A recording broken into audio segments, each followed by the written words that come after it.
Good morning and welcome to another edition of the Senate Committee on Commerce and Labor. Madam Secretary, please call the roll. Senator Buck. Here. Senator Daly. Here. Senator Hammond. Here. Senator Lang. Here. Senator Pazina. Present. Senator Scheibel. Senator Stone.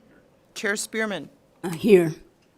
Obviously we will have to start with the bill hearing until we get the rest of our committee members back. And for those of you who are who are new to this type of event, this is the time in session where many of us are in and out because we have bill hearings in other committees. So bear with us. We're trying to get a whole lot done in a short amount of time. Welcome to everyone who is here in Carson City and those who are joining us in Las Vegas and those who are joining us via phone. I want to ask everybody once again, please make sure that you check your check your phones and make sure that they are on silent. Pursuant to NRS 218E.085, it is unlawful for anyone to knowingly present information that is false to a legislative committee. Myself or any member of the committee can ask you for documentation. And so with that, we'll open the hearing on Assembly Bill 244. The measure revises provisions relating to certain mental or physical examinations. And I understand the presenters are down in Las Vegas. Okay. Please begin when you're ready.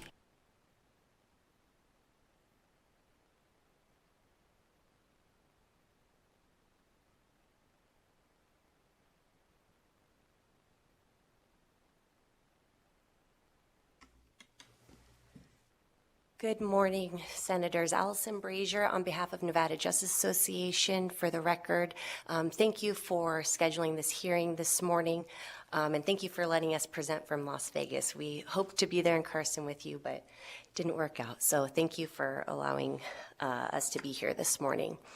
AB 244 creates substantive rights for individuals who are compelled to undergo examinations with a doctor, not for treatment, where they have no doctor-patient relationship with that doctor, and it's strictly for evaluation purposes only. Examples of these types of compelled examinations are when someone is either applying for disability insurance or trying to get disability benefits that they've already paid for, when you are trying to make a claim against your own insurance company for benefits that you've already paid for, licensing for different types of work, if you're trying to receive workers' comp benefits because you've been injured on the job. These types of compelled examinations happen every day in the state of Nevada, and what we want to do is create substantive rights for the people that are forced to undergo these examinations. We previously passed, or you previously passed, a similar bill back in 2019 that eventually became NRS 52380, and it dealt with these types of exams, but strictly in the context of civil litigation. And in 2021, the Supreme Court overturned that statute in a decision called Liff versus Davis. And what the Supreme Court said was the provisions that were set forth in the NRS were too much about court procedures and what and was going into the purview of the court and not creating substantive rights for people, which was the intent of the bill.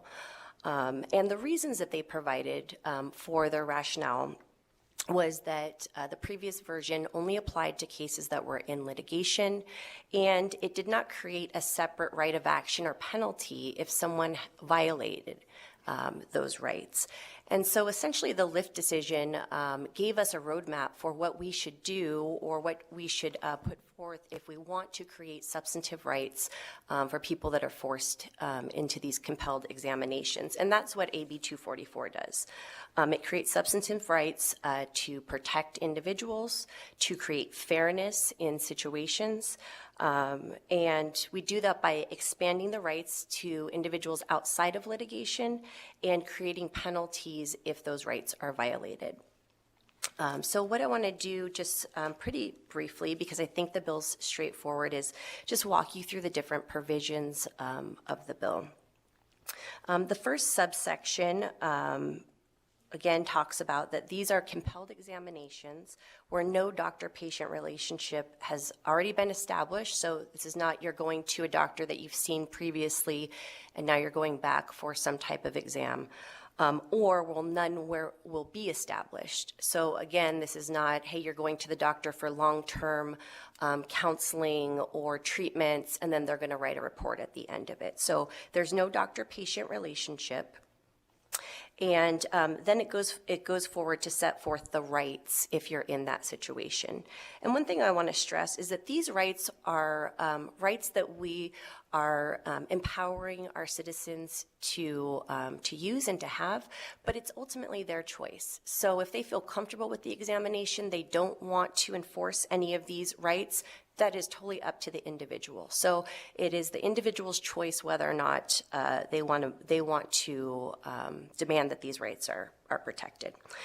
So subsection A provides at least 21 days notice before the examination.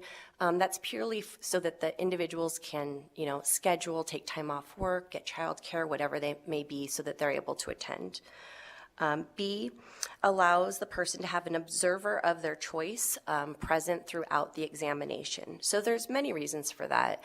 I think a lot of us have experienced either ourselves or close friends or family members who are going to important medical exams and they want to bring someone along with them, so that at the end of this stressful situation, they've got someone who maybe they can say, hey, what actually just happened here, right? So we've got a third party who can be there to, if there's any dispute about what happened, they can be that third party to give their recollection. They can be there for comfort. They can be there for a variety of reasons, but we want to empower people to have an observer come with them.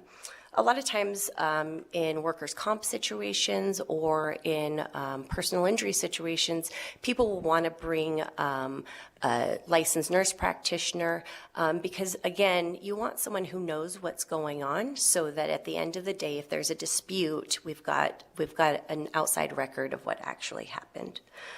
Subsection C allows a person to have an interpreter present if that would be necessary to facilitate the examination. That can be an interpreter provided by the doctor's office if the doctor feels more comfortable with that, or it can be someone that the examinee brings with them. D allows that observer to take notes or the actual examinee to take notes.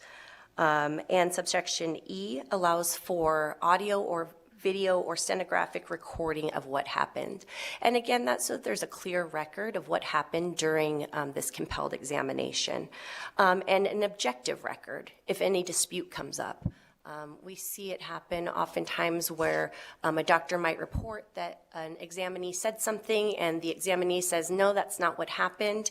And when you have that kind of power imbalance, the doctor usually wins the day because they're the ones with all the initials after their name. And so what we want is an objective recording of what happened so that we can level the playing field for everyone involved, including the doctor. So if there's a dispute, then we can just go right to the record. We do that in many, many other adversarial situations so that, we know what happened.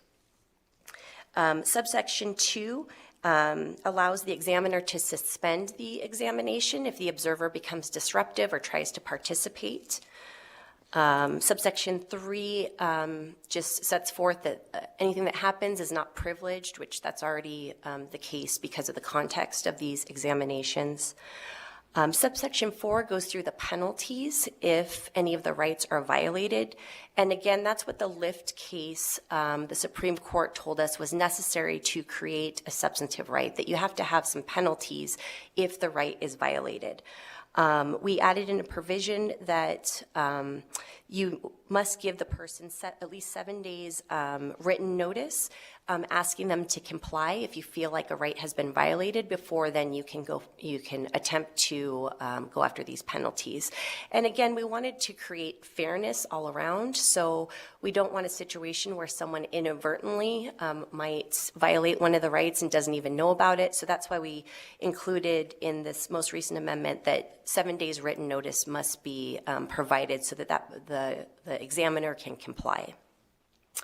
Subsections 5 and 6 provide some exceptions to this, and these exceptions are all dealing with public safety and welfare. So they cover examinations that happen in the criminal justice context, in the child welfare context, guardianship, civil commitment, and these exceptions were included as a result of discussions with law enforcement and other stakeholders to make sure that if there's a situation where rights need to be temporarily suspended because of public safety and welfare concerns, that could happen. So again, I just want to reiterate that these are rights that, substantive rights that we're creating that a person can choose to enforce if they so desire. And Mr. Bochanis is going to, his part of the presentation is going to talk about where these rights are already being allowed, specifically in workers' comp context. They're already being allowed. They have been for decades, and in all the states around us. So I'll let Mr. Bochanis talk about those issues. Good morning, Chair and members. My name is George Bochanis. My law office is located at 631 South 9th Street in Las Vegas, Nevada. And I'm here also on behalf of the Nevada Justice Association in support of AB 244. And again, we appreciate the opportunity of being able to present this bill to you. I think it's very important that you all know that in the context of worker compensation cases in Nevada, which I opened my firm in downtown Las Vegas in 1985, that since I've been practicing in worker compensation cases of all kinds regarding all types of physical and psychological conditions, attorneys have been allowed to attend those exams for that time period that I've been practicing, and I know for the 10 to 20 at least years before I've been practicing. So we've had a situation in Nevada for at least 50 to 60 years where attorneys have been attending, or members of the attorney law firms or their designated representatives have been attending these types of examinations in the worker compensation context for 5 to 6 decades. For this time period, we've had no problems. For this 5 to 6 decade period, we've had no incidents.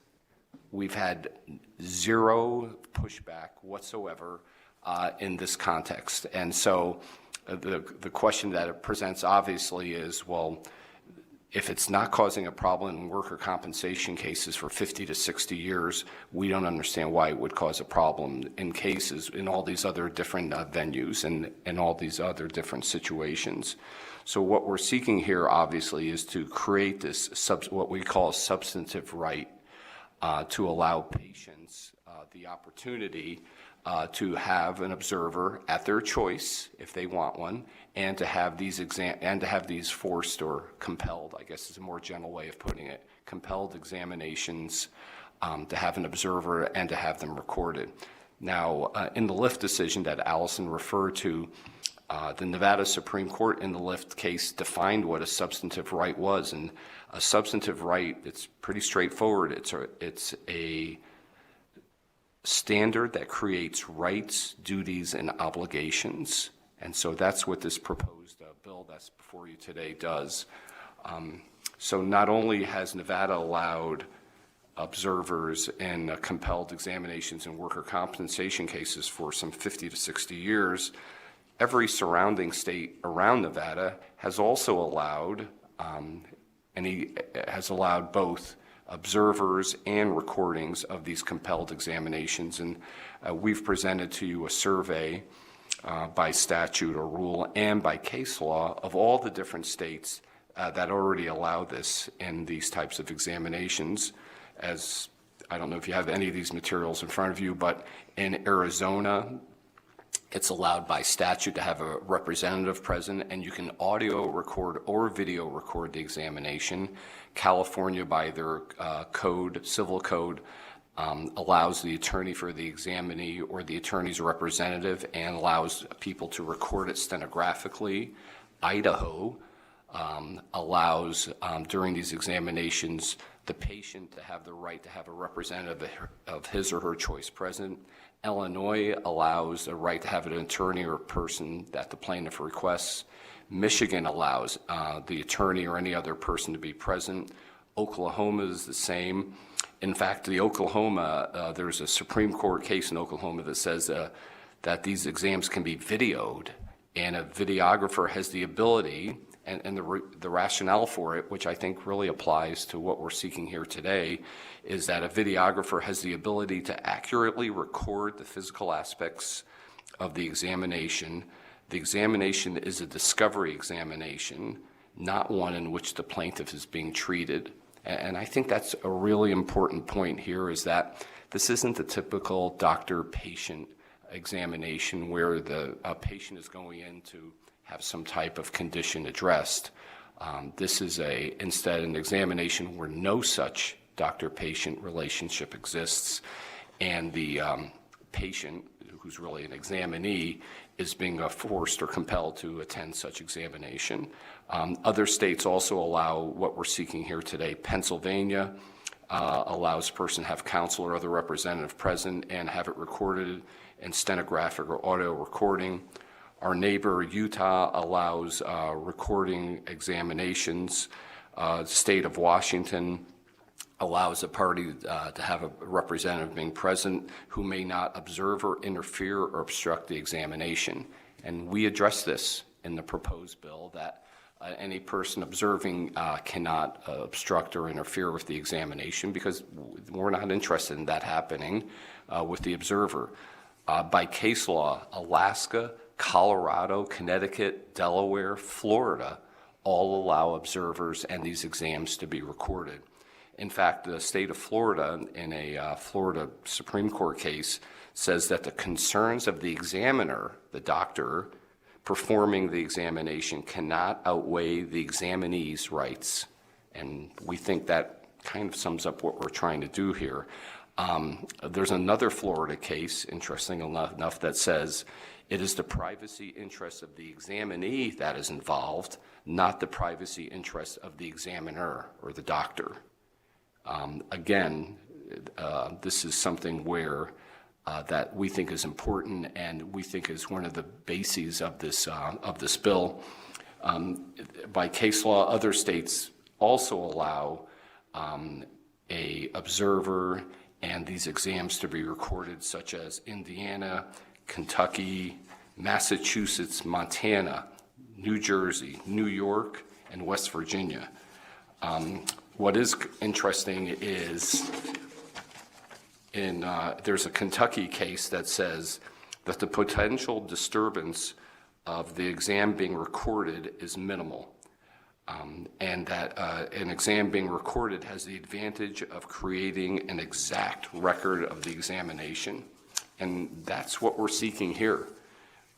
You could really call what we're seeking to do here a Patient Fairness Act, where we're in fact trying to protect a person that's being put into a situation that doesn't involve a patient-doctor relationship. This bill gives what we consider to be fairness and transparency to both people that are involved in this compelled examination. It protects both as to what happens during these examinations. It gives us a clear record of what occurs. There's not going to be a dispute, because members of this committee, we would tell you that we've had disputes about what happens during these examinations when there's just a doctor and the compelled examinee, aka patient, involved. We've had reports come back where certain things are said, and we'll ask our client, is this something you said to the doctor? And our client denies ever saying something like this. And so we have one person's word against another. This bill actually is a common sense, reasonable approach to creating openness and fairness to both individuals involved in these examinations. In fact, so why hide what happens during these examinations? This is something that should be an open, transparent process. And so bottom line, this bill is that type of fair approach to protecting people that are involved in these compelled exams. And we appreciate your support on this matter, and we'd be willing to take any questions. Go ahead, I'm sorry. I'm sorry, just before we conclude our presentation, I just wanted to address, I think the main opposition to this bill is from neuropsychologists. We did try to work with them to come up with an amendment, but unfortunately we were unable to get an amendment resolved to everyone's satisfaction. But what I want to point out is that not one other medical group or specialty has submitted any opposition. So we haven't heard opposition from chiropractors, from orthopedic doctors, from pain managements, from neurosurgeons who are doing the bulk of these types of examinations. We haven't heard any oppositions from those groups. And without addressing all the concerns that were raised, I do want to address just a few. Just in general, as Mr. Bochanis pointed out, observation by third parties and audio and video recording has been taking place in states all around the country and in all of our neighboring states in some form or fashion. And they've continued to happen. People haven't lost their license. There haven't been, doctors unwilling to do examinations. They've continued on just like they do in the workers' compensation context already here in Nevada. The other concern that was raised was that these tests are proprietary and they must be kept secret. One of our colleagues in preparation for the hearing today just Googled the tests, and you can buy most of these tests that are given by the psychologist on eBay or somewhere else online. Millions of people have already taken them, so the secrecy or privacy concern really can be negated just by a quick Google search. And then lastly, one thing, I think it's been emailed to all of you and it will shortly be part of the public record, is back in 2018, when we were discussing this issue in front of the Nevada Supreme Court, Dr. Louis Edkoff, who is a board-certified neuropsychologist here in Las Vegas, who probably does, by my account, Mr. Bochanis' account, the vast majority of these neuropsychological exams in the state of Nevada. He submitted a letter for public comment in which he indicated, I allow a non-involved third-party observer audio and videotaping of my examinee interviews. I do so to accommodate the legitimate concerns of personal injury attorneys. I recognize that attorneys need to feel comfortable, for example, that an IME doctor, these compelled examination doctor, refrain from asking their client any causation-related questions, or that the IME doctor, whether purposefully or unconsciously, biased the interview questions toward the side that retained the professional, so the insurance company that retained the doctor. In the past several years, I have allowed audio taping and videotaping of my interviews with plaintiffs so as to accommodate the attorney and the discovery commissioner and to aid the trier of fact. On occasion, I have allowed an employee from the examiner's attorney's office to sit in on the interview. He says, I do so because I am confident that my interview questions are case appropriate and demonstrate the thoroughness I demand of myself as an expert. This came from Dr. Louis Edkoff, again, a board-certified neuropsychologist who does the vast majority of these compelled neuropsychological exams in the state of Nevada. All right, with those closing remarks, we'll open it for questions. Thank you. Thank you. Questions, committee members? Senator Daly. Thank you, Madam Chair. So a couple of questions in Section 1, subsection A, where it says unless otherwise specified or agreed to, the 21-day notice. It occurred to me when I was listening to your presentation that I would put in there that notice needs to require that a notice of these rights of people. So if you're going to do that 21-day notice, you should include that these people have these rights. Otherwise, they may not know. Sometimes they'll be working with lawyers, but if you got to provide that notice, you should put in the rest of the information about all of their rights. Just a suggestion, which we can probably do if we're going to have to do something with this bill today. My next question was in subsection E of the same part. It says after providing notice to the person conducting the examination. And you said this happens on workman's comp stuff and all that stuff. similar type question. So can they just show up and give them 1 minute notice and say, hey, by the way, I'm recording this? Or do they have to, is there a procedure one day or, and then if you have to provide them notice, okay, I gave you notice, do they have any ability to say no? I don't think so, the way I read this.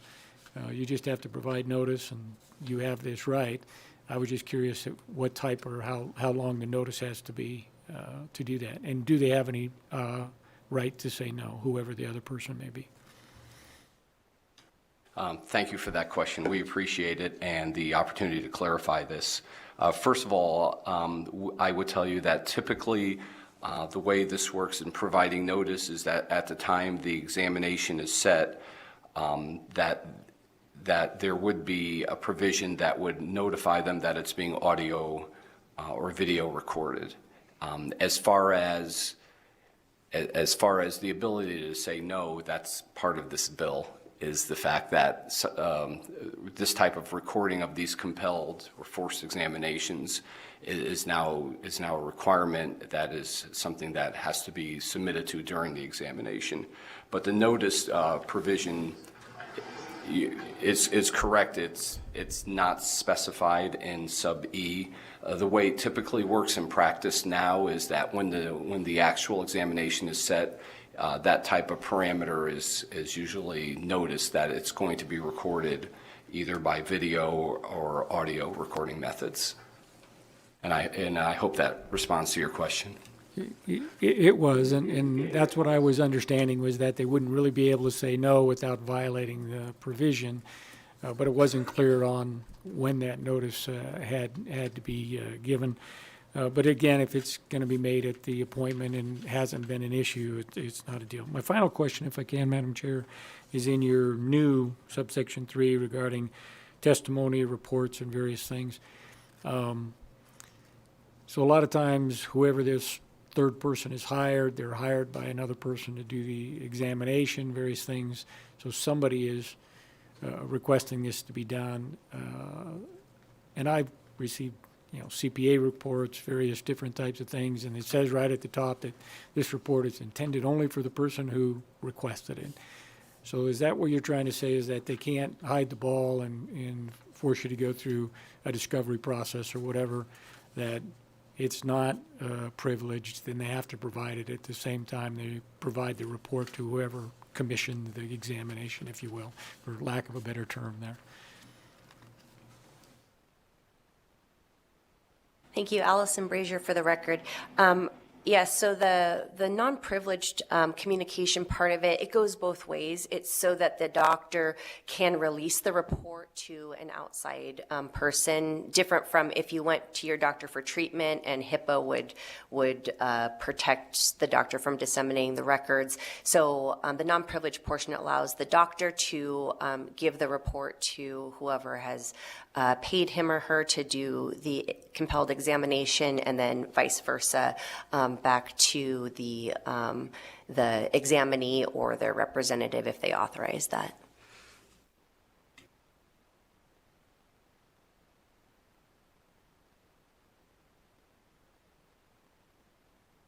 Senator Shively.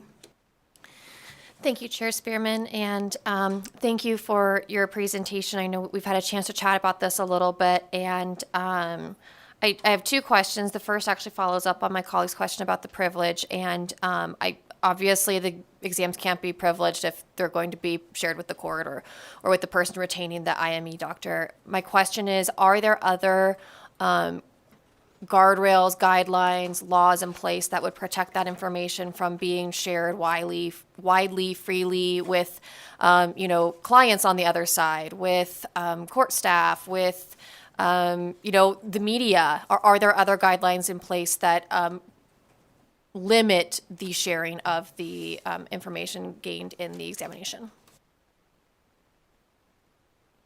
Allison Brazier, for the record. Yes, there are I guess, guidelines or standards that are already followed. Most regularly in practice, the doctor will have the examinee sign something that says this will be shared amongst the parties. But as far as being part of the court record or shared with outside sources, there are, ethical guidelines and also court guidelines that don't allow the attorneys to file as public record anything that has individuals' personal identifying information. So, while there's the opportunity, I guess, for that to happen, my experience has been when it does happen that either the judge or the discovery commissioner will take note of it and will ask for that to be removed from the public filing. And usually the attorney gets some type of sanction for doing that. So there are protections that are in place from these being disseminated widely. And I haven't had any experience in my practice of these reports being distributed inappropriately, other than the inadvertent filing with the court, which then, again, there's a remedy for, and usually the attorney gets sanctioned and hopefully doesn't do it again. Any additional questions? I have one more question. Yeah, go on. And thank you. That does help address my concerns. The other question that I have, and I appreciate that, these exams have been observed for the last 4 years or whatever it has been, and there haven't been problems. That is a very compelling argument. I still struggle with what I struggled with back in 2019, understanding the purpose, because if you're going to have another person in the room who is chosen by the examinee, then I would assume that person would do one of two things. Either they would get to jump up and interrupt the exam and make sure that nothing goes wrong, which they're not allowed to do. They can't disrupt the exam. Or they would be there to provide testimony at a later date to corroborate or refute what the examiner is saying. But if it's the person's lawyer or their mom or a employee of the lawyer's office, then that would be a terrible witness. So what is the purpose?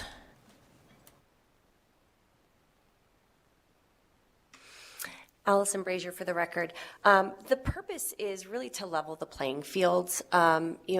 Many times, I might say the majority of times, these individuals who are compelled to go to a doctor not of their choosing, to be either physically examined with a doctor, again, not of their choosing, that they have no doctor-patient relationship with, or to be interviewed by a psychologist where, again, they're being asked very personal, sensitive questions that they probably don't want to talk to anybody about, and they're being forced to with a doctor, again, not of their choosing, that they have no relationship with.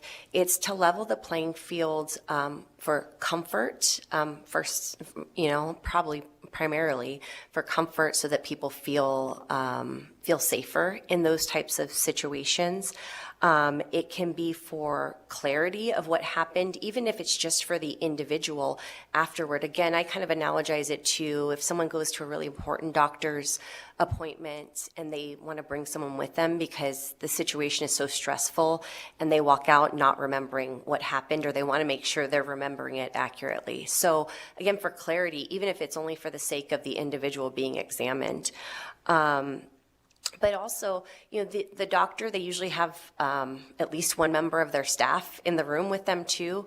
And these are professional, for the most part, I would say the vast majority, these are professional paid doctors who do these examinations, oftentimes multiple times a week, making millions of dollars a year doing the examination. So again, to have another person in the room as an observer, so that if something comes up, you're leveling the playing field somewhat. I understand the observation that if it's someone that the examinee is choosing, then obviously whoever's making a decision is going to weigh that into their decision making. But we also that's also why it's important to have the audio and video recording, so that again, it's not just if there's a dispute, you got the tiebreaker being the observer. with the video and audio recording, you have an objective record of what happened. And just like Mr. Bochanis stated, we already do this in workers' comp, but in all of our neighboring states, they allow it. In Arizona, in California, Idaho, Utah, and Washington, they all allow observers for similar purposes and without issue. And this is George Bochanis again, and just to add to what Ms. Brazier said, we have been having worker compensation examinations covered by attorneys for over 50 years in Nevada, and this has never created a problem in any aspect whatsoever. And we feel that this bill really opens this compelled examination process and creates transparency, which is just what we're looking for here. It protects the patient or the examinee from disputes as to what is said and done. And when you really think about it, it also protects the doctor who's hired by the insurance company to conduct these types of compelled exams as to what he does during these examinations. So we look at it as this bill really limits disputes as to what occurs during these examinations. And as a result of that, is later going to save time for all of the parties and our court system in resolving what happens and what is said and what is done during these examinations.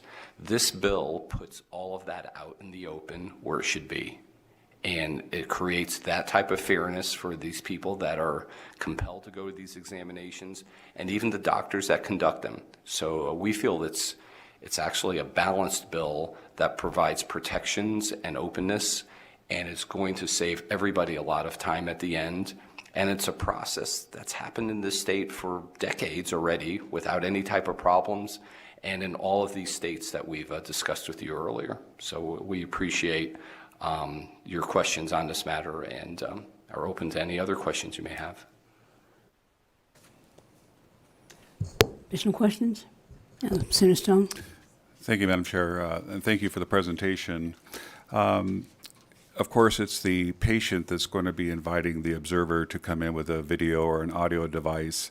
If I'm a physician and I'm doing an examination and I'm talking about the medical issues of a patient and whether being reviewed by video or audio, are there any indemnifications for the doctor in the event that the person that's taken the video for some reason wants to post it on Facebook or something like that, and here you got a doctor discussing the health parameters of a patient, and I'm in favor of having somebody there doing the videos and the audios, but is there any indemnifications of the physician in the event that that information that he has no control over gets disseminated?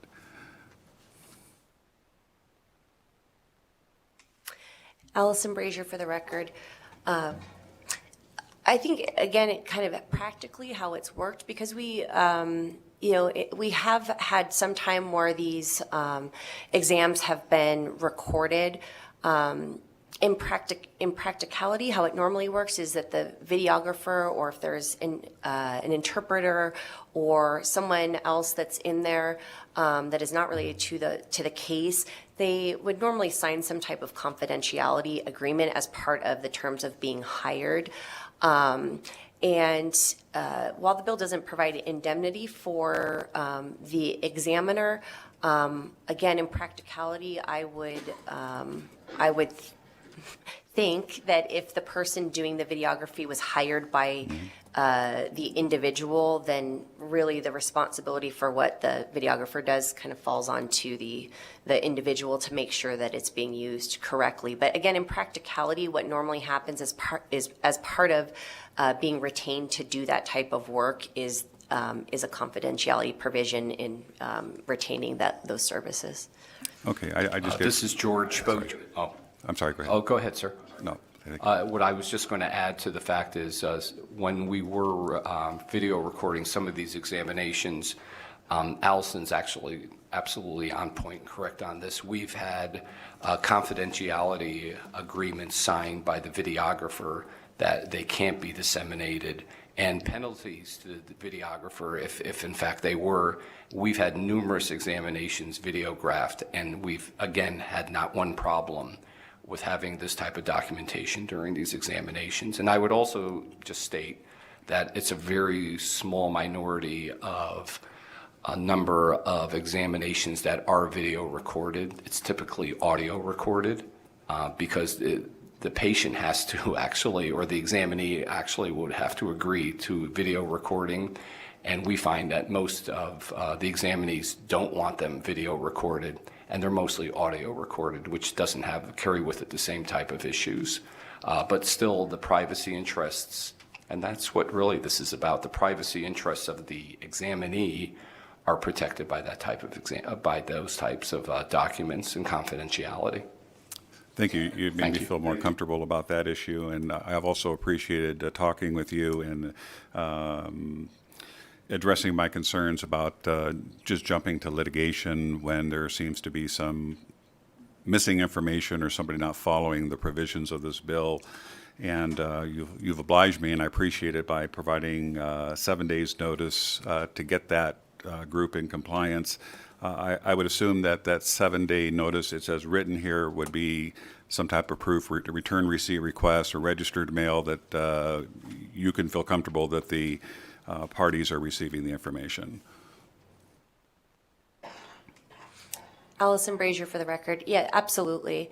Similar to, any other type of dispute, like small claims court, same kind of thing where you have to give people notice and you have to have proof that they received it or that you sent it by some valid method that they should have received it. So yeah, the intent really of putting in these penalty provisions was to follow the guidance the Supreme Court gave us in the Lyft case on how to create the substantive rights by adding in the penalties, but it was not intended at all to then create additional litigation about violations. So the suggestion to add in the notice period was well received. So we appreciate that. Thank you again.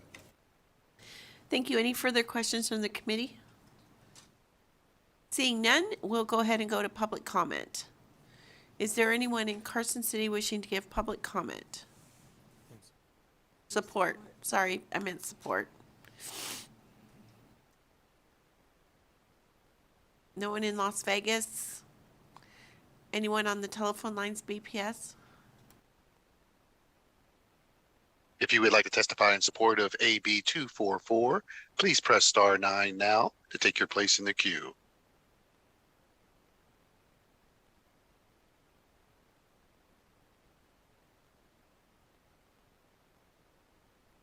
The public line is open and working. There are no callers at this time. Thank you. Anyone wishing to speak in opposition to AB 244 in Carson City? Just please proceed when you're ready.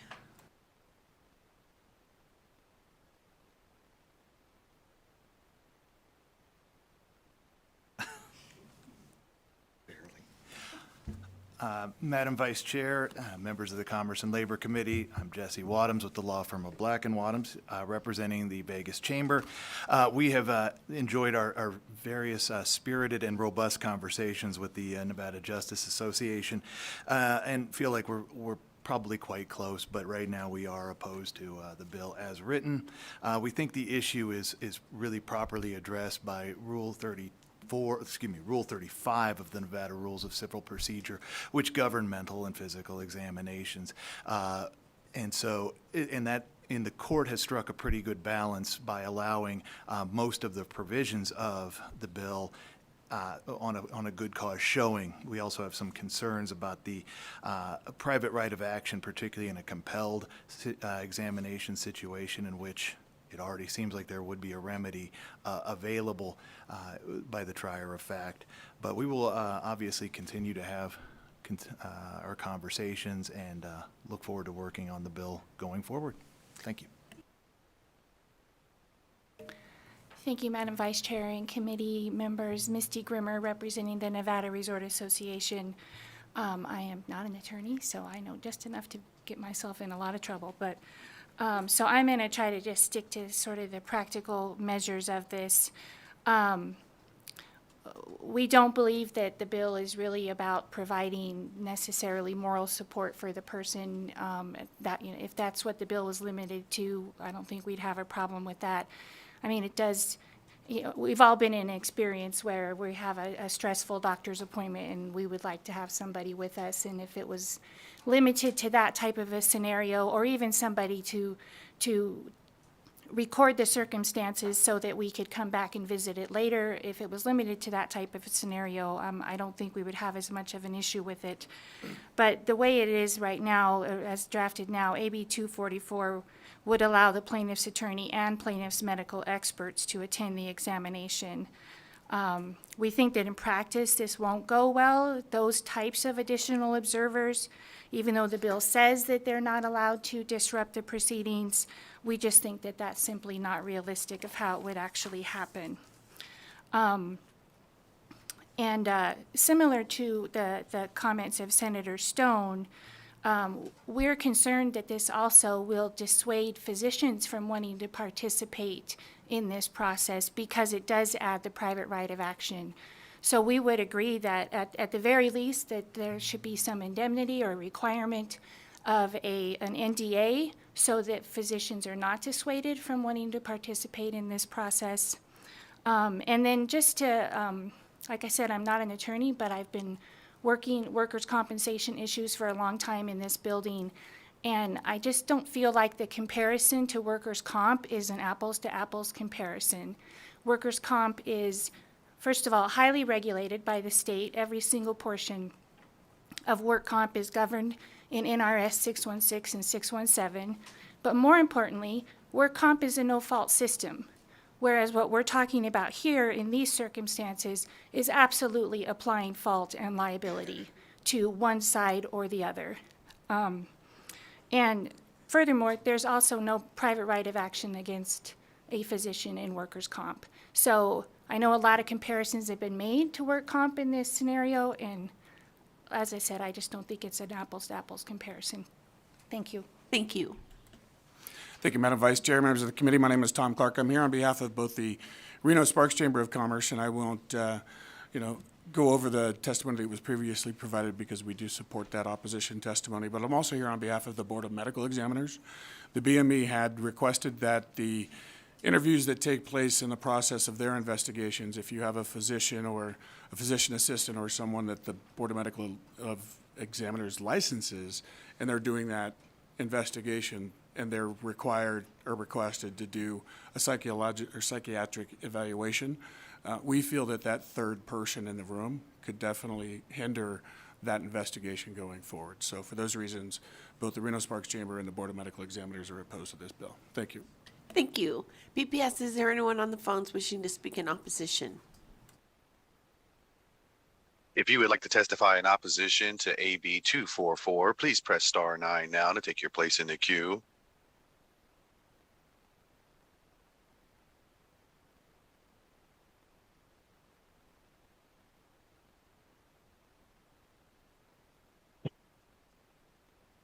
Good morning, committee chairs and Chair Spearman. My name is Dr. Lauren Chappell-Love. I'm CHA-PPLE-LOVE.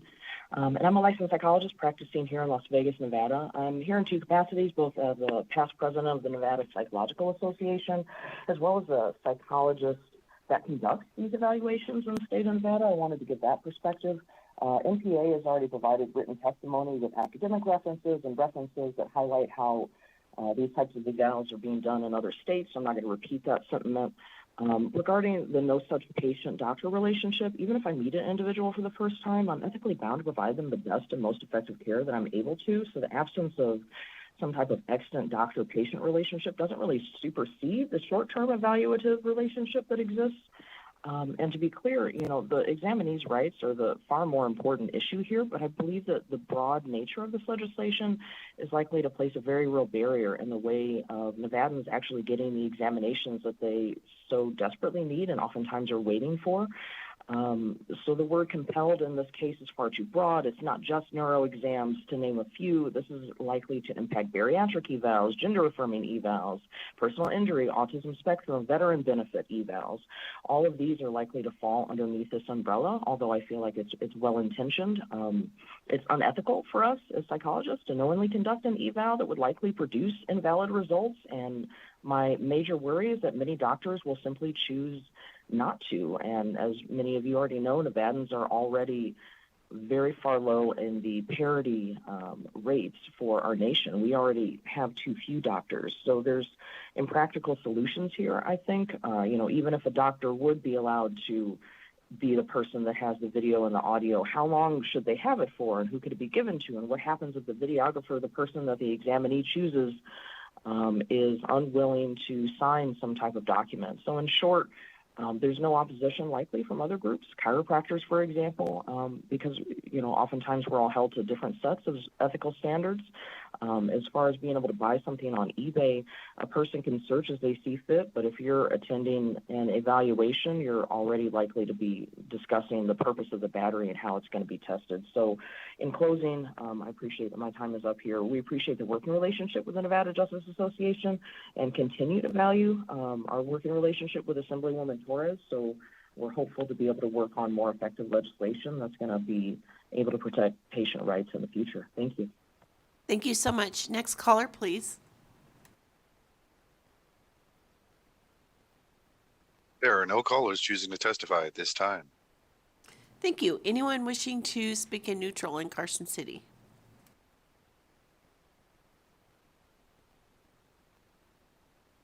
Anyone on the telephones, BPS? The public line is open and working. There are no callers at this time. Okay, with that, we'll go back down to Las Vegas, and would you like to give some closing comments? Yes, thank you very much. This is George Bochanis. First, I'd like to address how very similar the worker compensation example is to these types of examinations.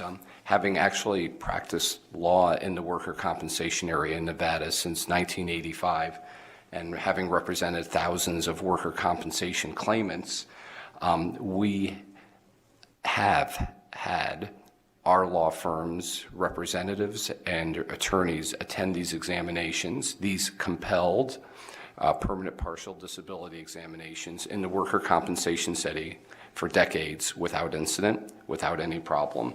I think you should also be aware of the fact that attorneys attending or their law firm employees or representatives or the representatives attending these worker compensation examinations is not provided for in any NRS statute. This has been a practice in Nevada for over 50 to 60 years and has worked perfectly fine without any problems whatsoever.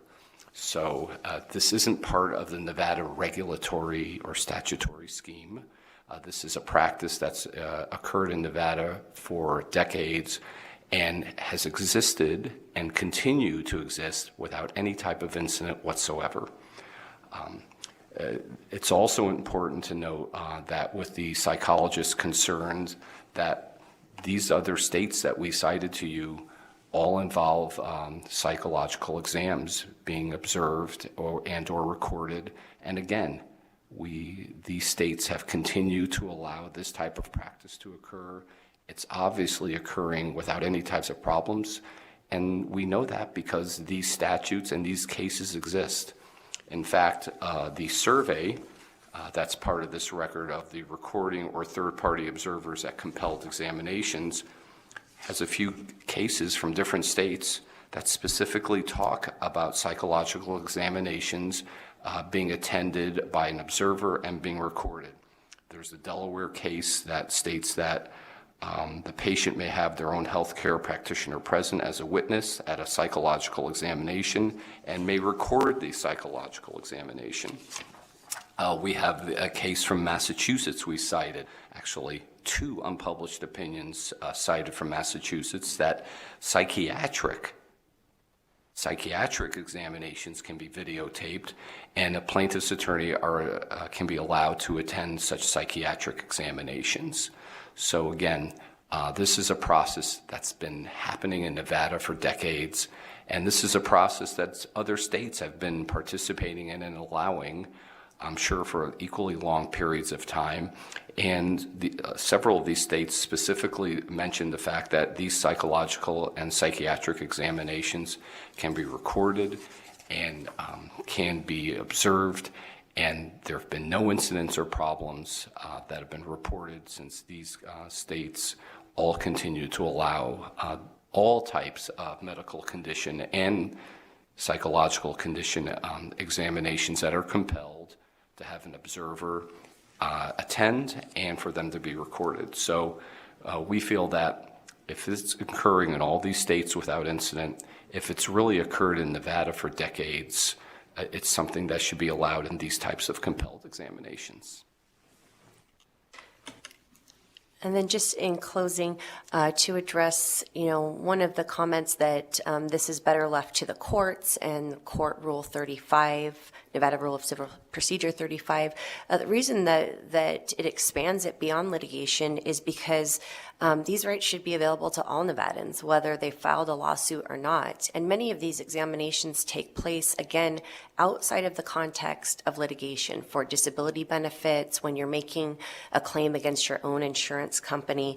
And in these contexts, when you're not in litigation, is when many people don't have attorneys and don't know their legal rights. And we want to level the playing field by giving everyone rights when they're compelled to these examinations. Thank you. Thanks so much. And with that, we'll close the hearing on Assembly Bill 244. We are going to go into a brief recess while Senator Spearman and Senator Scheibel are down in finance. They should be back anytime. Oh, she is. She snuck in. Senator Spearman's in finance. So as soon as she gets back, we're going to resume and go right into the work session. So for that, we are adjourned for a few minutes. Recessed.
Okay, Chair's on her way back up here, so we'll start in just a minute.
Okay, welcome back. We are now back in order. We'll now start our work session, and I'll ask Mr. Melgarejo if he'll begin reading the work session documents. Thank you, Madam Chair. For the record, Cesar Melgarejo, Committee Policy Analyst. Our first bill on the work session today is Assembly Bill 120, which revises certain provisions governing voluntary health care services. This bill is sponsored by Assemblyman Hafen and was heard on May 12, 2023. This bill prohibits a provider of health care who has not initially issued his or her professional license or certificate within the immediately preceding 3 years, and who has not practiced his or her profession within the immediately preceding 3 years from providing voluntary health care services in this state. And Madam Chair, there's no amendments to this measure. Thank you. Committee, any questions? I'll entertain a motion. I have a motion from Senator Scheibel. Do I have a second from Senator Hammond? Any additional questions? All in favor, aye. Opposed, nay. And the ayes have it. It passes unanimously. Senator Hammond, take the floor statement.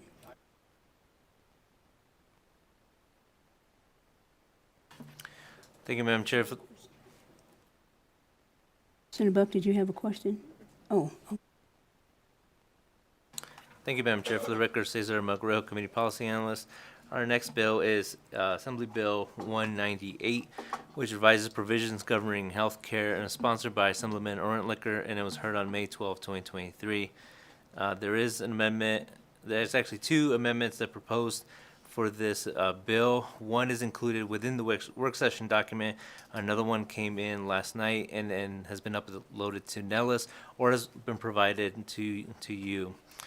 The First Amendment is from Paul Young, representing the Nevada Association of Nurse Anesthetists, which proposes the following amendment to amend Section 3 to provide that under the supervision of a physician licensed in this state, a certified registered nurse anesthetist may order, prescribe, possess, and administer controlled substances, poisons, dangerous drugs, and devices to treat a person under the care of a licensed physician, dentist, or podiatric physician in certain circumstances. Madam Chair, and the Second Amendment is proposed by Assemblyman Orrin Licker, which is to amend NRS 629.515, and they would add a new subsection to that statute to provide that a provider who is licensed to practice medicine in this state and who has an established provider-patient relationship with the patient may utilize telehealth to consult with a provider of healthcare who is licensed in this state or another state in the form of a specialty assessment, diagnosis, or recommendation for treatment in order to reduce the need for out-of-state specialty referral for services or treatment. And Madam Chair, that's all the amendments. Thank you, and I know there are some questions by committee members. Assemblyman Orlicker, you want to come up and... So questions? And am I to understand that you Sure. want to take the telehealth portion out? Well, so in the Assembly, all of, David Orrin Licker for the record, in the Assembly, all of the telehealth provisions came out and there were concerns. But this particular proposal that's in the amendment is a small use of telehealth that has strong support. In particular, I know the Comprehensive Cancer Center of Nevada, I know physicians there. This is important to them and their care for their patients. And Connor Kane is here, and if you want, he can speak to that. But they feel it's very important for their care. And I know the State Medical Association is comfortable with this language and others. And I haven't talked to anybody who's opposed to this part, this narrow slice of the telehealth. I know there were concerns about other parts. So if you all are comfortable with it, and unless I haven't heard, as I say, directly any concerns about this little slice of telehealth. Does that make sense? Is it 2/3? No, not 2/3.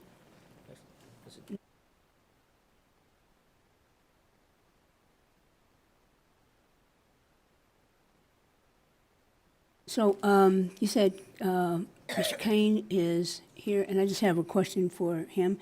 Mr. Kane, can you come to the witness table, please? Because I'll tell you, I've had nightmares about the telehealth piece. I can't escape it in my office, on a boat, on a train, in the rain. So, Assemblyman Orlicker said that it's something that's important to Comprehensive Cancer Center. Can you tell me why the narrowing of the telehealth bill would be important to the Comprehensive Cancer Center? Chair Spearman, members of the committee, Connor Kane for the record on behalf of Comprehensive Cancer Centers of Nevada. I think this specific narrow provision, if a patient were to need a second opinion or to consult with a specialist once they're a patient already at Comprehensive Cancer Center of Nevada, is particularly helpful. And I think it's in the context of someone who's a cancer patient seeing their doctor saying, hey, we would really like to get a second opinion. We might not have a specialist here in the state who we could get that second opinion from. If we have the ability to utilize telehealth, we can get that second opinion more quickly, which is typically better for the patient, and we can resume care and treatment. Thank you. Committee members, additional questions? Okay. And I know there's still some consternation about it. So we'll take a vote, but I can't make any promises.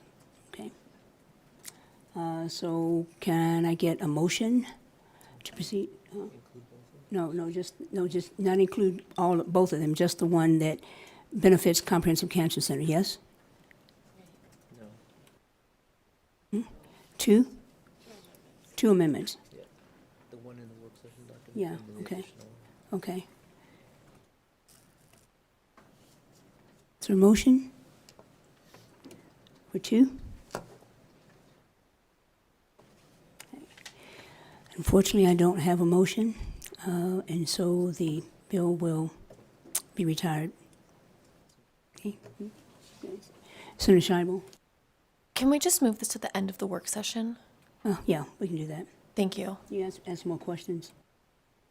So, yeah. Yes. We can do that, okay? So it's still, as I said before, it's still a lot of questions about the bill. I think I was not aware of the information provided regarding Comprehensive Cancer Center. So we'll come back and revisit it for the vote at the end of the work session, okay? Okay. So I appreciate that, and if you're not comfortable with that, I hope we can still do the other amendment and move the bill forward. Thank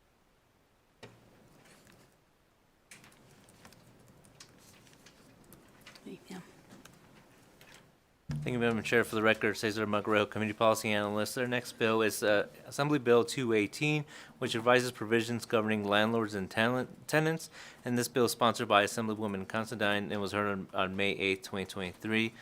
There is an amendment proposed by Assemblywoman Considine, which is to amend subsection 1 of section 3 to replace the provisions that made a violation of certain provisions a deceptive trade practice, and instead provide that a person aggrieved by a violation of certain provisions concerning the information that must be included in the rental agreement or the prohibition against a landlord to not charge an amount for periodic rent that exceeds the amount denoted in the rental agreement is authorized to bring an action for consumer fraud.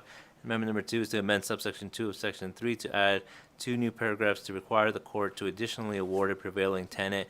One is monetary damages for deceptive behavior in the amount of $1,000 for each violation, and 2, treble damages if the conduct was willful. And Madam Chair, that's all the amendments. Okay. Committee members, any questions? Seeing none, I'll entertain a motion. So moved to amend 218, amend to pass. I have a motion from Senator Pizzina. Do I have a second? Second from Senator Daly.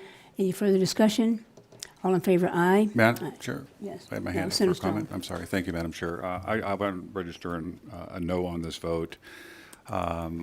This is going to affect a lot of small landlords that are not going to have the financial resources. If they make a mistake in a lease, there should at least be some warning provision before we start filing rights of action against mom and pops. It includes a lot of senior citizens. This could basically put them into financial failure. So for those reasons, I'm going to vote no. Thank you, Madam Chair. I'm actually in support of this action, although I will echo my colleagues' concerns, and hopefully we can still work on it before further action is taken on the floor, but I'll be a yes. Thank you, Chair Spearman. I'll be a no today.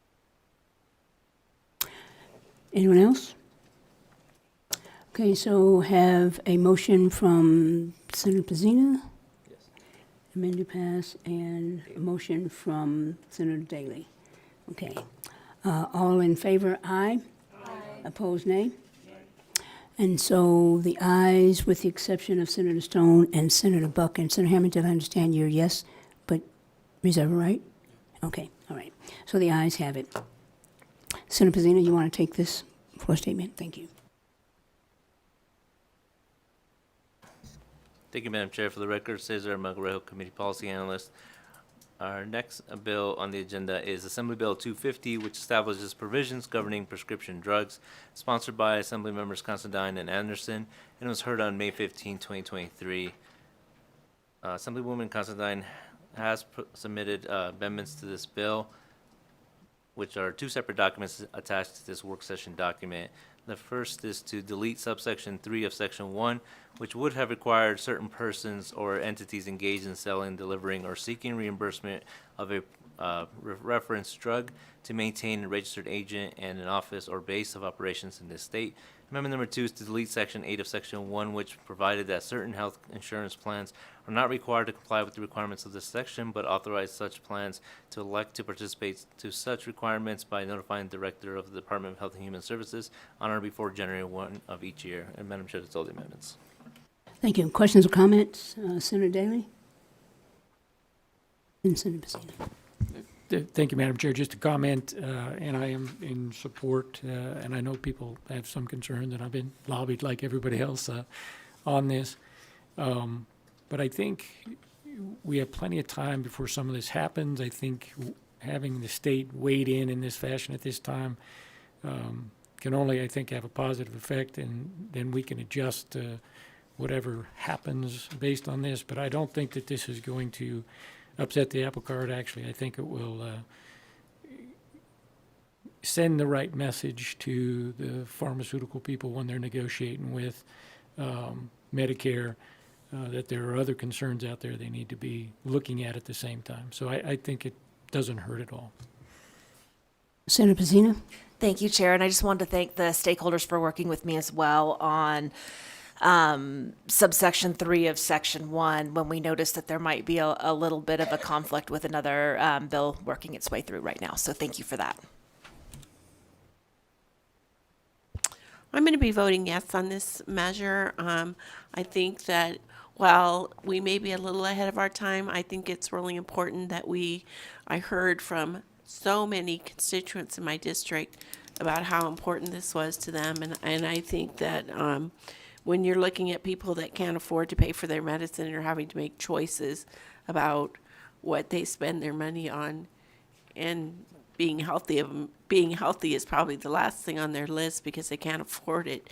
I just think this is really important, so thank you. Senator Stone. Thank you, Madam Chair, and I appreciate all the comments of my colleagues, and I think there's not one person up here that would vote no to trying to get lower prescription prices for our constituents. The problem is that this bill targets the wrong entity. You're targeting pharmacies, you're targeting wholesalers, and you're not targeting the drug companies that are responsible for lowering these prices. So I know this is a piece of feel-good legislation, but the state of Nevada has no standing to negotiate drug prices where the federal government occupies that space. And so we can all feel good about voting yes on this, but I can tell you that it's not going to happen. If you really want to control costs of drugs to the consumers, right, then you might want to talk about PBMs, pharmacy benefit managers, that are multi-billion-dollar companies that are siphoning a lot of money away that could be used for the benefit of patients.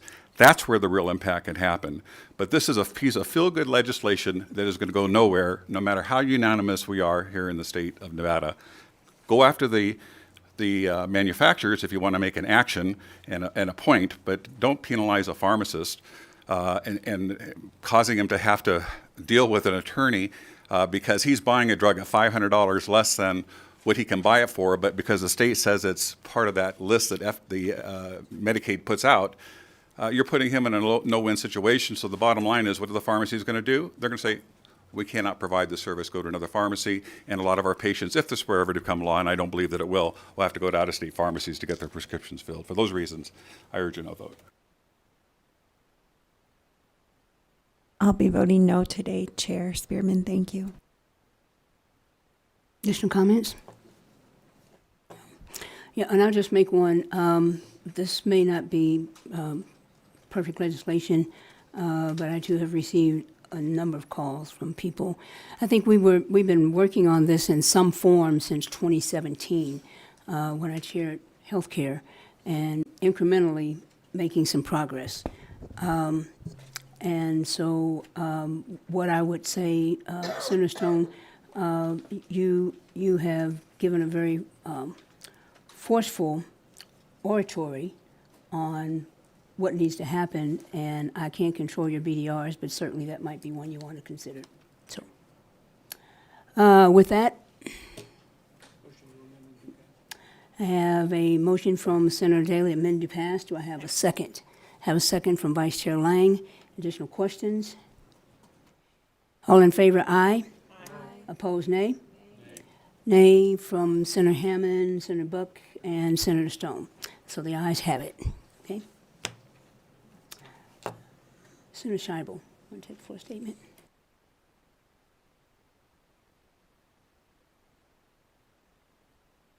Thank you, Madam Chair. For the record, Cesar Magro, Committee Policy Analyst. Our next bill is Assembly Bill 342, which requires a cannabis establishment agent to take certain actions to verify the age of a consumer before selling cannabis or a cannabis product. This bill is sponsored by Assembly members Hibbets, Urick, and Hardy et al., and it was heard on May 10th, 2023. This bill requires a cannabis establishment agent to verify the age of a consumer by checking a government-issued identification that contains a photograph of the consumer using an approved scanner to determine the validity of the identification before selling cannabis or a cannabis product to the consumer, and there are no amendments to this measure. Committee questions, comments? I'll entertain a motion to pass. I have a motion from Vice Chair Lang. Do I have a second? Second from Senator Buck. Additional questions? All in favor, aye. Aye. Opposed, nay. And the ayes have it. Thank you. Senator Buck, take the floor statement. Thank you. Thank you, Madam Chair. For the record, Cesar Magrejo, Committee Policy Analyst. Our next bill is Assembly Bill 343, which revises provisions relating to occupational therapy. This bill is sponsored by Assemblyman Miller and was heard on April 26, 2023. This bill revises requirements to obtain or renew a license or a temporary license as an occupational therapist or occupational therapy assistant, and authorizes the Board of Occupational Therapy to issue a license by reciprocity as an occupational therapist or occupational therapy assistant. The measure provides for the issuance of a provisional license to practice under the supervision of a licensed occupational therapist for individuals who meet certain requirements and who are eligible to take the examination required for national certification but have not yet obtained that national certification. The bill also revises the applicability of an exemption for students to engage in occupational therapy and authorizes the board to issue a citation and impose an administrative fine for a violation of certain regulations of the board. Further, the measure provides that each member of the board is entitled to a salary while engaged in the business of the board. And Madam Chair, there are no amendments to this measure. Thank you. Committee, questions, comments? I'll entertain a motion. I have a motion from Vice Chair. Okay, Senator Pazina. Second from Senator Scheibel. Additional questions? All those in favor, aye. Aye. Opposed, nay. And the ayes have it. And I think I'll take that for a statement.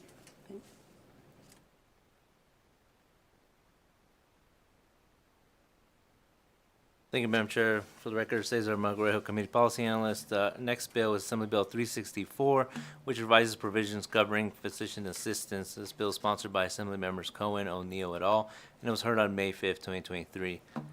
There are some amendments to this bill. There's a first set of amendments that are attached to this work session document, and then there's a second additional amendment that came in this morning, which could be referred to as an amendment to the amendment, and I will note those provisions in a second. The first amendment attached to this work session document, amendment number 1, is to delete subsections 2 and 3 of sections 4 and 23, which would have required physician assistants who have practiced less than 6,000 hours or who changed to a new medical field to enter into collaborative agreement with the physician and to provide this agreement to the appropriate board upon request. Amendment number 2 is to amend subsection 1 of sections 10 and 26 to provide the requirements and responsibilities related to the collaboration and the collaboration agreement between a physician assistant and the licensed physician. In addition, the amendment requires that a collaboration agreement be kept on file with the physician assistant's primary location of practice and made available to the appropriate board upon request. And the second amendment that came in this morning, which is the amendment to the amendment, would strike some provisions in sections 10 and 26 that are proposed by John Sandy. And these provisions would remove employer as a choice for collaboration requirements. And then amendment number 3 is to delete sections 17 and 32, which would have authorized an unlicensed person who meets the requirements for licensure as a physician assistant to refer to himself or herself as an inactive physician assistant. And Madam Chair, that's all the amendments. And I believe there's somebody here that can address some questions if there's any confusion to the amendments. Amen to confusion. Anyone come amendment to the amendment, striking something and putting something else in? And this is a bill that has been worked and reworked and reworked and reworked. So I'm hoping that both sides have had an opportunity to come together and learn the words of Kumbaya. So. Thank you, Leslie Cohen, Assembly District 29. So that's a friendly amendment that we had discussed in consultation with Chair and with the Board of DOs who, as you may recall, with their lobbyist who, because and I don't want to misspeak, but as I recall the way she put it is they had, because they had not met, they could not say they were in agreement, but she was there as their representative. So this was, I'm losing track of days, but I think yesterday, which is why I think, unfortunately, the amendments had to come in like this, because we've been working on this to continuing to resolve the issues, trying to resolve some of the concerns that committee's members had and that some other organizations, medical providers have had. Ms. Fisher, do you want to come to the table? Because I think you said you were going to check with your folks, and I met with someone else yesterday that said there was another medical board that needed to sign on, or something. So can you... Susan Fisher with McDonough Carano, speaking on behalf of Nevada State Board of Osteopathic Medicine. They're under the open meeting law. The earliest that they would be able to meet to discuss this amendment would be the 24th. So we do not have a position on this amendment. Okay, thank you. Additional questions? Yes, Senator Scheibel. I'm still a little bit confused reading through the amendments whether the collaborative agreement would still be required between a physician's assistant and a physician, and if so, whether it has to be submitted to the board on a regular basis or just made available upon request. It's with the physician, and it's submitted to, Leslie Cohen. It's with the physician, so that's part of the amendment, is to make it with the physician, and it's submitted to the board, which is, no, we did agree to make it, right, no, it's actually, no, it's provided to the board. Okay. Yeah. I believe the last amendment was to make it available to the, not just available, but actually it is being provided to the board. So to me, it's important that it be provided to the board on a regular basis and also available for review. And so I hope we can get some clarity on that. Right, and I'm willing to say available to, not just available, but it is being provided, and it's not something that changes frequently as far as I understand, so it's not something like they're gonna have to resend it every year. It is the agreement. I wouldn't have a problem, and saying that if it changes, that it would need to be provided again as it changes, if it ever changes. I was looking for Mr. Sandy because I think he said that would not. And I think that's where the confusion comes in. Yeah. So, Madam Chair, for the record, Cesar Magrejo, Community Policy Analyst. Just for the record, so the amendment that was submitted by Mr. John Sandy is attached to this work session document, and it contains the proposed changes in red. The additional amendment that came in this morning would make changes that are highlighted and strike-throughs. So, paragraph G of subsection 1 of section 10, and similarly in section 26, states that the collaboration agreement must be kept on file at the physician assistant's primary location of practice and made available to the board upon request. And that's not changed with the amendment that came in this morning. Leslie Cohen, when we had discussed it at your office, and I'm sorry, Mr. Sandy was just trying to call me. He's, I think he's detained somewhere else. My understanding from what we agreed at when we discussed this, that it was going to be, that they were going to be on file with the board. So that was when we left the meeting, when we were discussing it, that was my intent. And I don't know if there was a mistake made when the amendment was submitted, but that was what I believed everyone's intent when I left the meeting. Good morning, Chair and members of the committee. For the record, Robert Masterson, Masterson, today on behalf of the Academy of Physician Assistants. We are happy to tighten that up. It was not our intention to leave that loose in Section G. And if I may, Leslie Cohen, and I remember we had that kind of, at the conversation we were discussing, it's not like there's so many of them. You know, I had been somewhat concerned maybe the board's not going to have enough space to hold all of the agreements, and then we also discussed the fact that it would not take that much space.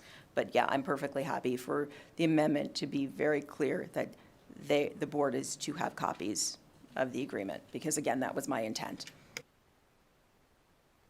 Yeah. And my understanding is Mr. Sandy is almost here. He's 1 minute away. Something else that we discussed at the hearing, I'm still seeking clarity on the collaboration agreement. I appreciate the amendments that specify it has to be with the physician, not just the employer. Are there any parameters on that physician being licensed in the state of Nevada, practicing in the state of Nevada? What I'm concerned about is, you know, PAs popping up their own practices and having 500 of them collaborate with a doctor in Timbuktu. Robert Masterson, for the record, it's our understanding that at this time, the physician does not have to be in Nevada as is, without the bill. Yeah, and I think that's what I understood too. The physician didn't have to be at the place or even in the state. And I'm sorry, Ms. Fisher, you want to come back? Because I think we discussed that yesterday to see when you start talking about collaborative, or are you talking about a physician that has to be on site? And I think the the distinction is that you're not talking about reviewing everything, but the collaboration, the doctor, has to review a percentage of the charts. Madam Chair, Susan Fisher for the record. I don't have the citation right here, the specific NRS, but with collaborative agreements, the physician does not need to be on site, nor in the state of Nevada, nor in the United States. I don't know the exact percentage by memory. I think it's about 10%, and that's typically by policy rather than in statute that the chart reviews. But I think John, or Mr. Sandy can probably speak to that a little bit better. Thank you. So the requirement not to be, quote, co-located with the PA is already in statute, or it's already practiced. Susan Fisher for the record. Current practice is that they do not have to be co-located because it's not supervisory as much as it is collaboration. So I guess my question then, is there anything in this legislation that would change that? Madam Chair, for the record, John Sandy, here today on behalf of the Nevada Association, or Academy of Physician Assistants. Sorry, I didn't get that. I'm catching my breath. Ms. Fisher is correct. So under existing law, the supervisory agreement is held with the board at the board level. What we are seeking to do is make very slight changes and bringing that agreement to the practice level. So the hospital, the clinic, the FQHC, wherever that PA is working, will enter into a collaborative agreement with a Nevada licensed physician. But the scope and terms of that collaborative agreement will be determined by that physician and the place of employment. The amendment that you have before you today is very similar, except it's cleaning it up because there was some concern that the hospital would be the only entity responsible for creating the scope of that collaborative agreement. And we are clarifying that that's not our intent. The agreement is between the place of employment, the physician, and the PA, but the scope of that will be determined by the place of employment. So, for example, right now, the law, as I understand it, is the PA has to have a supervising physician, or they can't practice, as Ms. Fisher said. The only requirements that doctor has, that physician has, is to review charts on occasion, meet with the PA about 4 hours every month. But those requirements apply regardless of the practice area. So I use the example of my wife who practices in family medicine, has been working for about 8 years and has developed and accumulated a knowledge base in family practice. She's not in surgical settings, she's not in these things. Her collaborative agreement would probably be a lot different than somebody that is in a surgical setting. You might be 2 years out of PA school in a surgical setting. You might need to meet 10 hours a month with your physician to go over charts and review things. But right now we just have that base level that applies to everybody at the board. What we're trying to do is to allow for a more refined collaborative agreement at the practice level that will be determined by the physician who is signing the agreement as well as their place of employment. I hope I addressed some of the questions that have. So my question would be, if there was a requirement for the physician to be physically present where the PA is, if that was to be a requirement, that would require a change to existing law.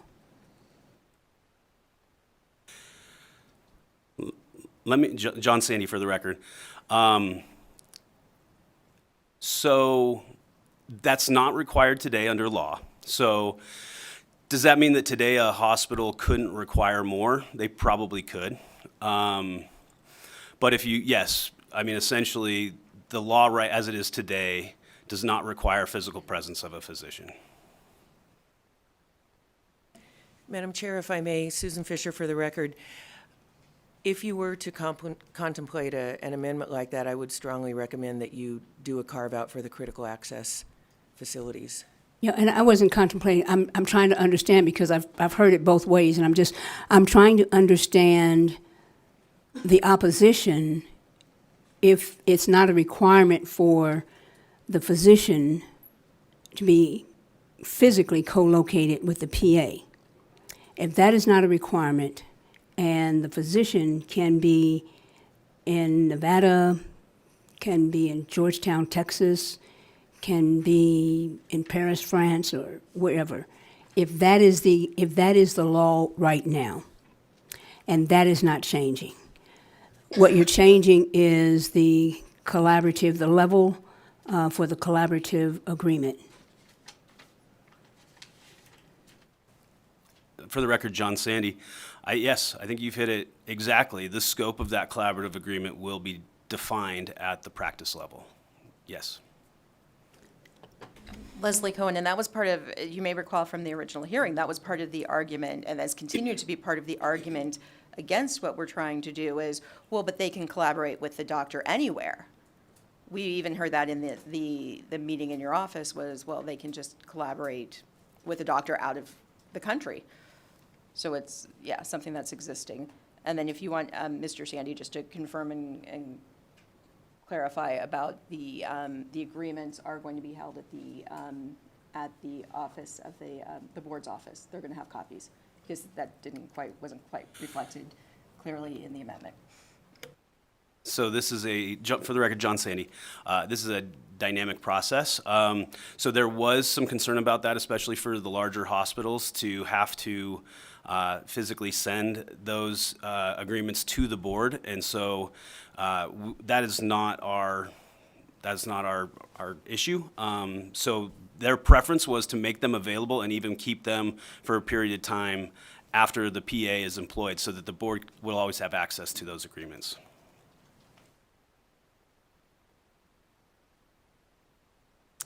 Additional questions?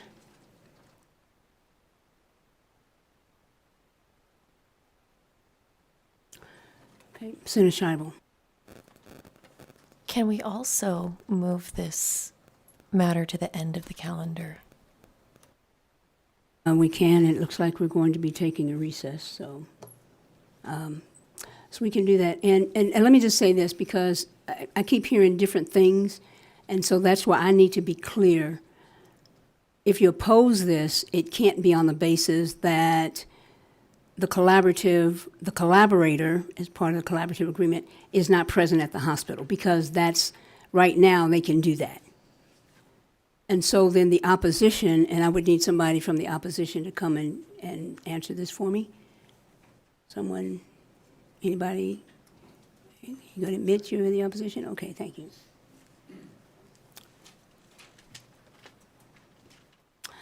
So if that is already the practice, and it is not in statute that they have to be physically present, tell me what the opposition to this bill is, just from my understanding. Everybody else might already get it. Thank you, Madam Chair. For the record, my name is Tom Clark. I'm here on behalf of the Nevada Board of Medical Examiners. I can't specifically answer your question. Simply, I'm in the same position as Ms. Fisher. We have not had an opportunity, the board has not had an opportunity to vet this amendment where it's at. What I can tell you, though, is that the previous versions of the bill that we had seen that they did take a position on, it was a very big concern of the lack of supervision by the attending physician. And then they had another concern with another part of the bill that puts a PA on the Board of Medical Examiners. But I think that if we have some time to phone a friend, I can get a better answer for you on that question. So thank you. So, and see, this is where it's kind of wobbly for me. So the concern was the lack of supervision. For the record, Tom Clark, in the original version of the bill, correct. Okay, but right now, if the physician is not required to be physically co-located with the PA, and the supervision, quote, end quote, can happen from anywhere, please tell me I'm trying to understand the issue here, okay? So help me. Madam Chair, Mary Nakashima Nielsen, representing the Perkins Association and Nevada State Medical Association. One of our concerns with, as it's written now in the amended version of the amendment, is that if a collaboration is required by the state in state law, we believe that collaboration should continue to be held at the board level. Right now, they can send it in, but it isn't a requirement. And so when you have a regulatory authority and state law that is mandating a collaboration, we believe that should continue to be held and regulated at the state level and not the private practice or the private hospital level.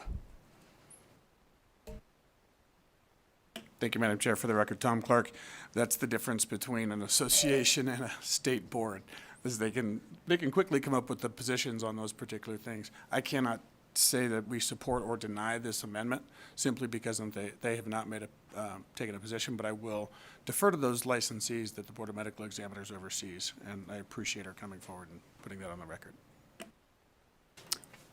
Okay, I'm going to take the advice of Senator Scheibel, because if they're not required to physically be there, I guess that's what I'm getting stuck on. They're not required to physically be there now, and it's, quote, supervisory, but they can be anywhere. So the supervisory could take place on the phone, telehealth, Zoom, any place. And so your opposition would be specifically about who keeps the collaborative agreement. Mary Nakashima Nielsen for the record.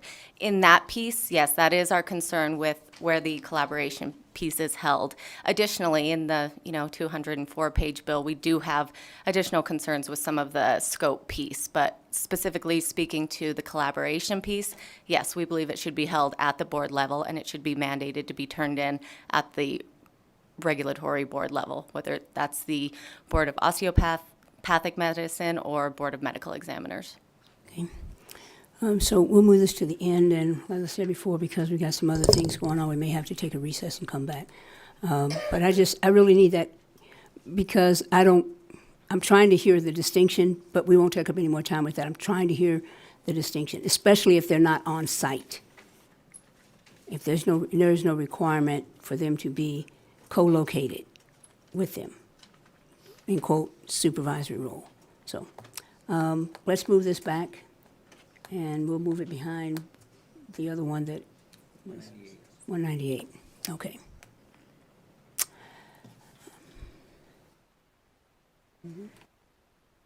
Thank you, Madam Chair. For the record, Cesar Margarejo, Committee Policy Analyst.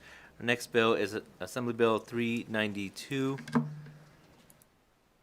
And this bill makes various changes relating to property. It's sponsored by Assembly Members Kansama, Haudegi, and Gur, and it was heard on May 3rd, 2023. There are two separate amendments for this bill as well. The first amendment is from Assemblywoman Kasama, which is an attached mock-up provided by the Legal Division of the Legislative Council Bureau, which is to amend the bill to make the provisions of Section 1 effective upon passage and approval. In addition, amend subsection 3 of Section 1 to provide that a service agreement prohibited pursuant to this section that is recorded on or after the effective date of this bill is void and unenforceable. Amendment number 2 is to amend subsection 6 of Section 1 to provide that on or before July 31, 2023, a service provider that has entered into a service agreement on or before passage of this bill shall record a notice of service agreement with the county recorder of the county in which the real property that is subject to the service agreement is located, which must be included without limitation the provisions set forth in the bill. Amendment number 3 is to amend subsection 7 of Section 1 to provide that if the service provider fails to record the notice required pursuant to subsection 6 on or before July 31, 2023, the service agreement is hereby declared void and unenforceable, and any interest in the real property that is subject to the service agreement may be conveyed free and clear of the service agreement. The additional amendment is submitted by Assembly Members Haudegi and Kasama, which proposes to add a new section to the bill to amend Nevada Revised Statute 686A.130 to add a new paragraph to subsection 3 to set forth the graduated penalties that may be imposed by the Commissioner of Insurance against a title insurer or employee of a title or escrow agency found to have violated the provisions of this statute. Madam Chair, that's all the amendments. Questions, committee? Concerns? Okay, I'll entertain a motion. So moved. Motion by Senator Stone, second by Senator Buck. Additional questions, comments? All those in favor? Aye. Opposed, nay? And the ayes have it. So let's see here. Senator Stone, why don't you take this, okay?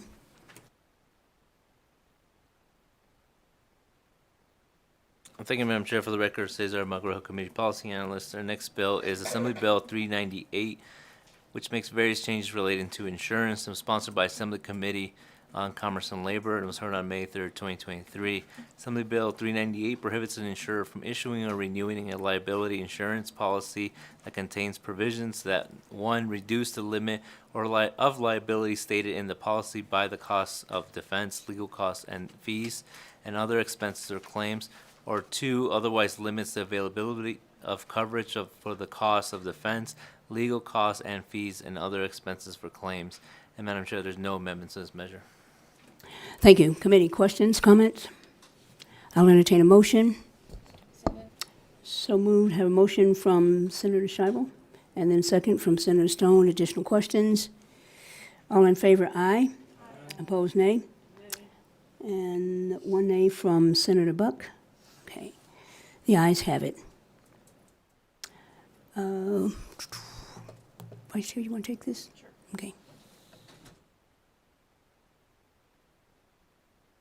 Thank you, Madam Chair. The next bill in the work session document is Assembly Bill 439, which revises provisions governing certain contracts of insurance, and was sponsored by Assembly Committee on Commerce and Labor, and was heard on May 15, 2023.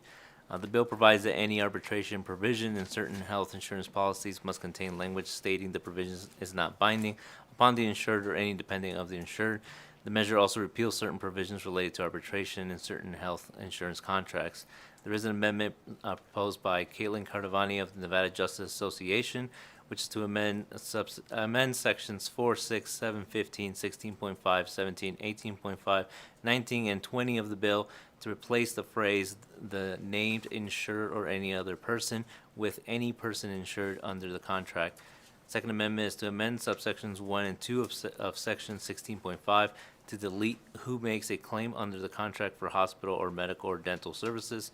And the third amendment is to add a new subsection, section 16.5, to provide that the provisions of subsections 1 and 2 of this section are not applicable to the contract established between a plan sponsored as defined in section 3, paragraph 16B of the Employee Retirement Income Security Act of 1974 as it stood on July 16, 1997, and B, a hospital or healthcare provider is as defined in NRS 439.820. And Madam Chair, is all the amendments.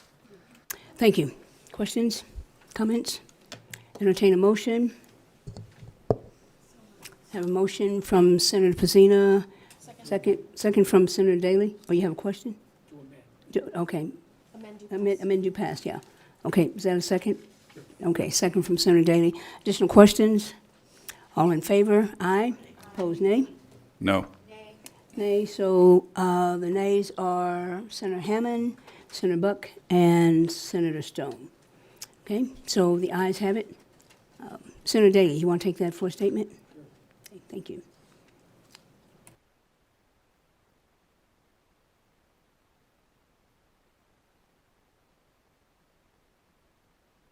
Thank you, Madam Chair. For the record, Cesar Mulgrejo, Committee Policy Analyst. Our next bill is Assembly Bill 244.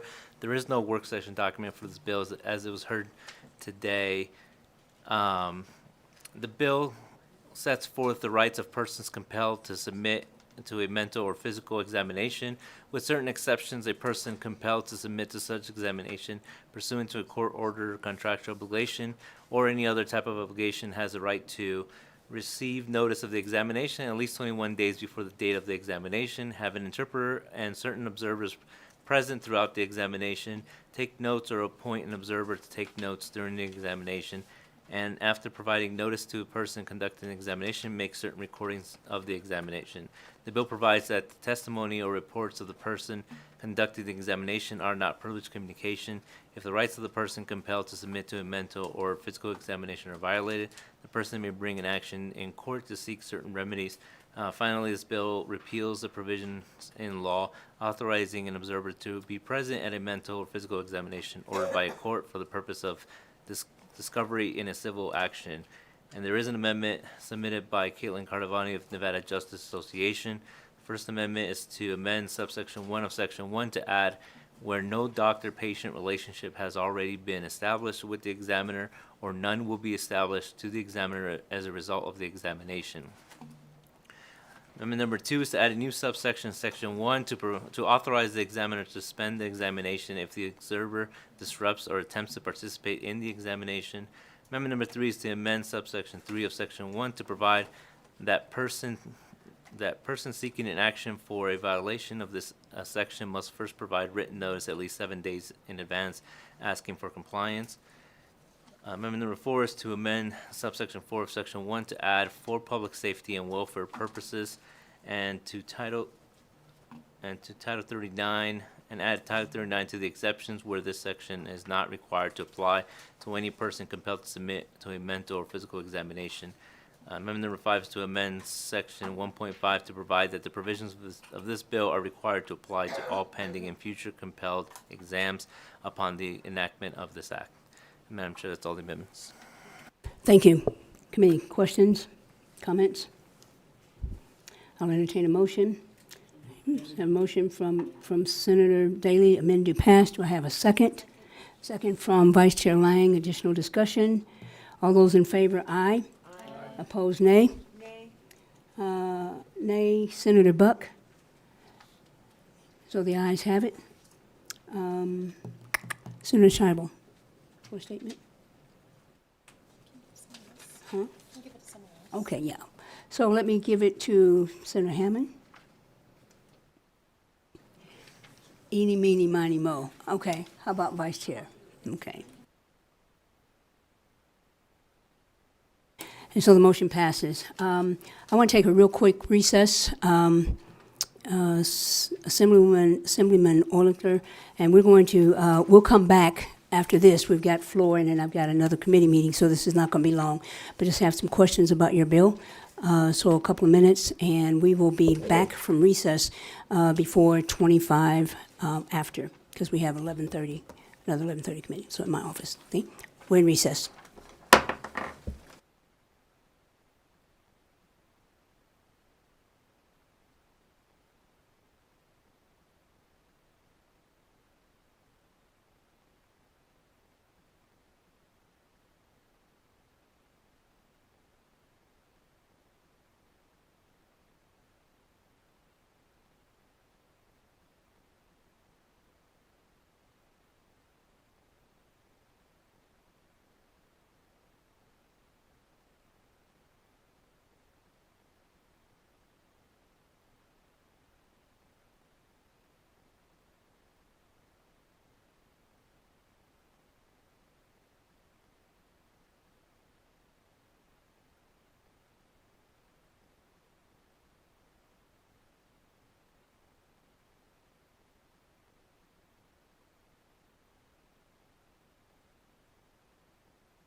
We're back in session, and so we've discussed 198. Mr.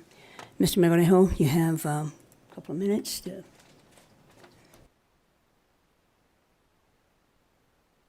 Thank you, Madam Chair. For the record, Cesar Melgarejo, Committee Policy Analyst.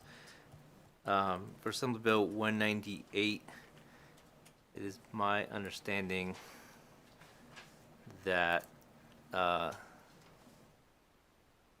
yes, my understanding that that you have decided to accept the amendment from Mr. Paul Young, which is to add that under the supervision of a physician licensed in this state, a CRNA may order, prescribe, possess, and administer controlled substance, poisons, dangerous drugs, and devices to treat a person under the care of a licensed physician, dentist, or podiatric physician under certain circumstances.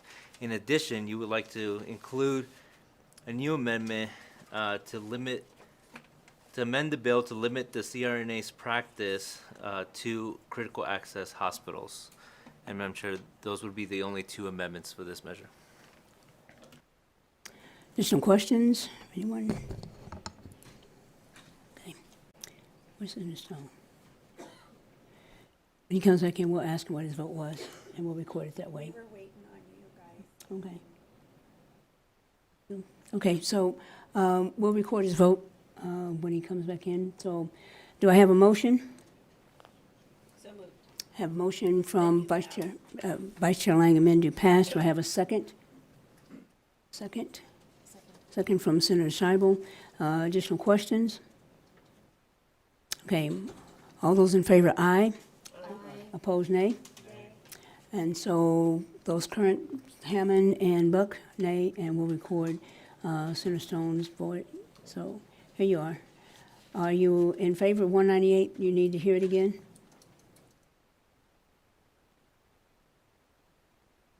Yeah. So, Madam Chair, for the record, Cesar Melgarejo, Committee Policy Analyst. Just to clarify for Senator Stone, Assembly Bill 198, the chair has accepted a motion to accept the amendment that's included in the work session document to add under the supervision of a physician and to add an amendment to limit the provisions of this bill to critical access hospitals so that CRNAs could practice what the bill authorizes, but in critical access hospitals only. And just for clarification, that is critical access hospitals that they would still be under the supervision of a doctor, a surgeon, or somebody like that. So it's not that they have to have an anesthesiologist there who's a doctor. They can be under the supervision of a licensed physician. So, and that provision will help those in rural hospitals. Well, were there any other amendments that were That's it. taken? That's it. Okay. So we have ayes have it with the exception of Senator Hammond and Senator Buck. Okay. Senator Daly, you want to take the floor statement? Okay. Okay.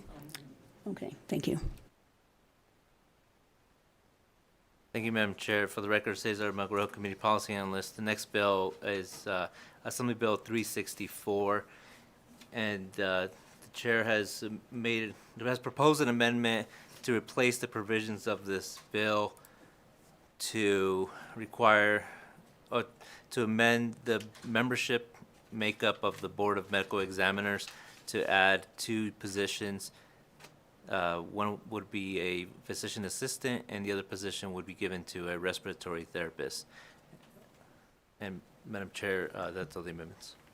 And I think that's what we agreed to. So, any additional questions? Concerns? Okay, I'll entertain a motion. I have a question. Yes, ma'am. I'm sorry, I thought I just heard Mr. Melgarejo say that it would replace the provisions of the bill, so like a gut and replace?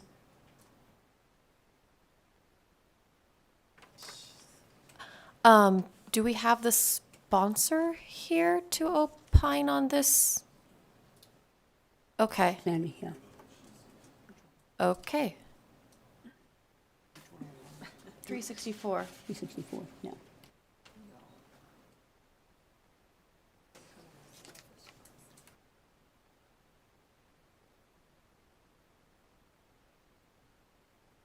Mr. Sandy, you want to come to the table? Let's make sure we got it right.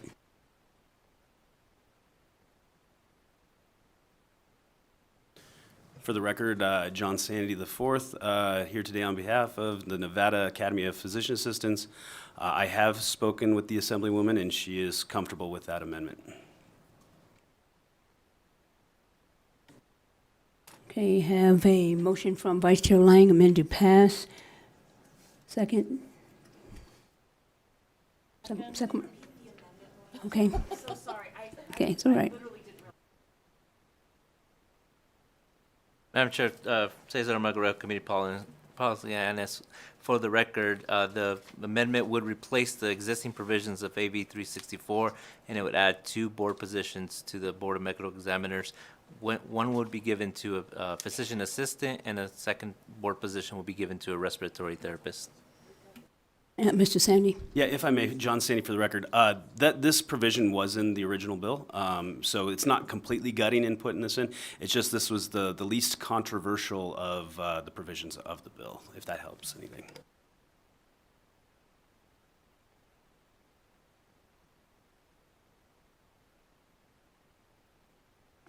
So we have an amend to pass from Vice Chair Lang. Did I hear a second? Second from Senator Pazina. Any additional questions? All in favor, aye. Opposed, nay. Nay from Senator Buck. Yeah, Senator Daly. You know? Okay. Senator Daly's no. Senator Hammond's no. Okay. So 4-4. So Senator Stone, you know? Okay. So it's 4-4. Can't move forward. Sorry about that. Okay? Okay, take care now. Oh, all right. Do we have any other business that we need to take care of?